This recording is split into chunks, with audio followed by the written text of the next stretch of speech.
subscribers only K-Car channel. So in this video, I'm going to answer some frequently asked questions that I get about van Acties. I probably should have made this video a while ago, but I've had the van long enough. It's going on 5 years now that I think I got a pretty good understanding of the things that people are concerned about when they're looking into purchasing one of these cars or trying to get into the community or what have you. I have a list of things that I want to touch on, and if y'all have any questions that I do not bring up, feel free to comment below and I'll see if I can provide you an answer. A big question that comes up in a lot of the Facebook groups is, can you daily drive an Acty? And the answer is, yeah, you can daily drive pretty much anything you want.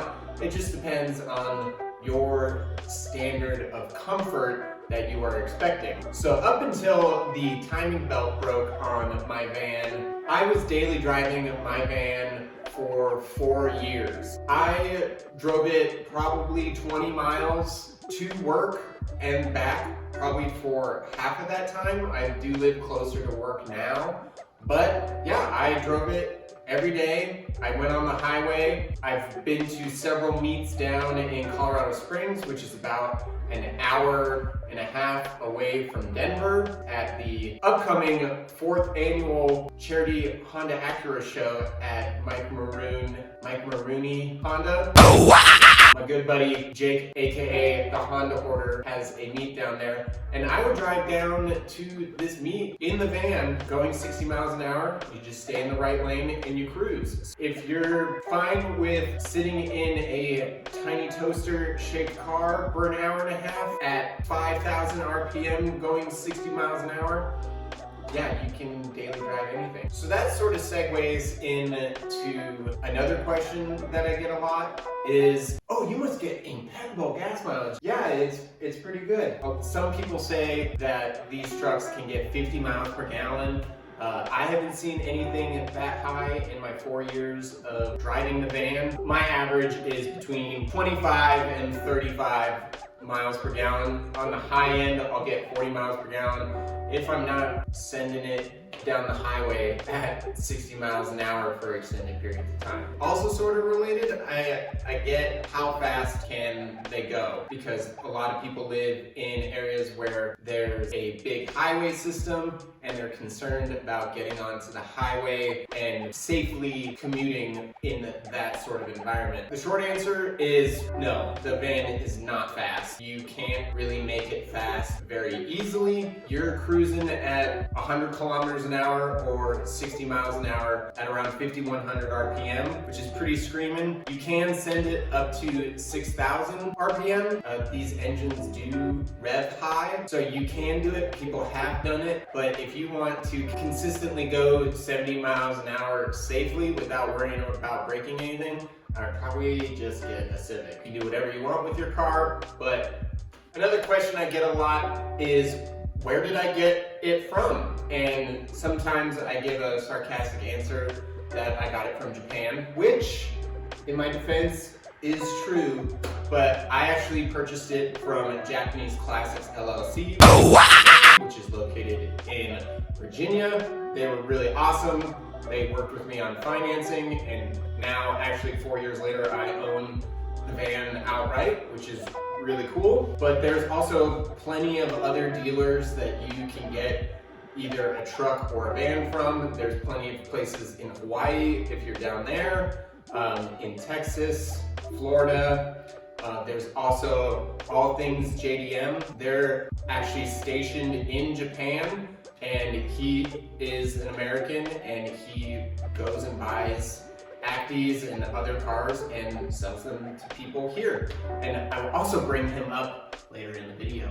Again, sort of on that same train of thought, is people ask me, is it legal? And most of the time they're referring to it being right-hand drive, which there isn't a US law that prohibits people from driving a right-hand drive vehicle.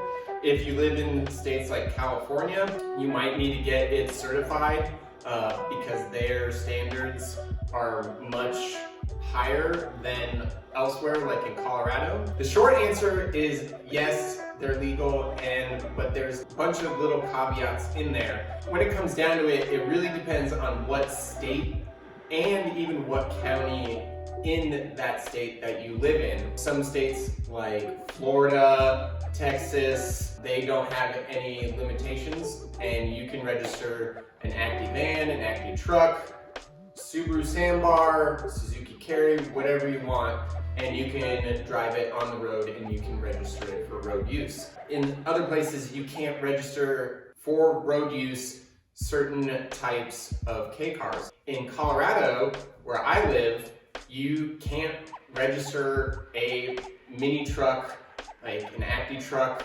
All the trucks are off limits. I don't know why, but the DMV considers them to be UTVs and they just say, no, we're not gonna do it. But then they see a van or a Honda Beat, which is a car, and they're like, okay, that's no big deal. So it really depends on where you live. So I would definitely look up the laws in your state and county before you go out and purchase one of these. All right, now for the fun stuff. In the Facebook groups, the first question that anyone asks are, can I run so-and-so size wheel on an Acty? And the answer is, I don't fucking know. There's so many different variables that play into whether a wheel can fit on your car, and sometimes you have to get dirty and actually do the measurements. Stock, they come with a 12 by 3.5 inch wheel. So that is tiny. So you have to, no matter if you get a 13, 14, or 15 inch wheel, you have to make sure that it's gonna fit in the space with the tire. And there's so many different variables in the tires themselves. These are the wheels that I run on my van. They are a 13 by 5.5 Techno Racing sort of mesh wheel. Honestly, there's not a lot of tire options with 13-inch wheels. There are a bunch of cool old school JDM 13-inch wheels, but honestly, if you want to have more options, I would go with a 14 or 15-inch wheel, and you can just get smaller sidewalls. So this wheel overall is about a little over 21 inches tall, which is really important because, like I said earlier, there's a limited amount of room, especially in the front of the car. So even with the offset that I have, which I believe is -14, they still rub on the inside of the mud flaps on the front. So I had to cut them and make sure that they don't rub anymore when you're at full lock. The big thing that you want to measure is the back spacing. So on this wheel, there's about 4 inches of back spacing. On the front, the strut is right there. So if you have too much back spacing, you're gonna hit the strut and you're not gonna be able to run the wheels without a spacer. Another thing people always ask is, where do I get parts from? Honestly, there's not a whole lot of crossover between the Acty and other US spec Hondas. One of the big ones though is that the oil filter for a early 90s Honda is the same exact oil filter that goes on the Acty. So there's one oil filter. I'll put the part number here right now, and you can get all the crossover for wicks, Fram, whatever sort of filter that you want. Like the oil filter for every other Honda is most likely going to fit. Otherwise, there's a couple other services that you can go on their website and look for parts. Yokohama Motors is based in Japan. Their shipping prices are pretty expensive, but hey, it's somewhere that you can get them. There's also, as I mentioned earlier, All Things JDM. That's All Things JDM with a Z. They source parts from Japan and they'll send it to you. So you send them some specifics, like I want this part, and they'll tell you, yes, I can get it, and you send him the money, and you figure it out and you help pay for his kids' college. There's a couple other online services that you can use. There's Amayama, jpparts.com, Gruber. There are also some people that carry the parts in the States.